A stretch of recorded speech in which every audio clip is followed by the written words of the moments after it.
Всем привет! Мы в гостях в семье Кирпичевых. Налетел ураган, пошел дождь. И ветер так дунул. Даже смотрите, что делает. Ветер так дунул и сломал дерево.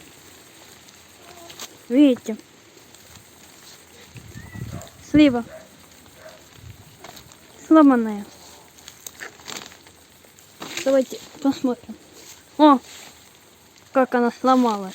Видите? О, как. Хоть упор, хоть не упор. А у нас здесь грядка с помидорами и огурцами. И что мне делать, кто его знает. Пойду сейчас переодевать куртку и спасать помидоры.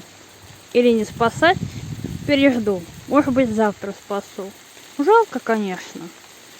Дождик идет, но надо спасти, наверное. Грозы нету. Я сейчас пойду куртку с капюшоном одену и буду спасать.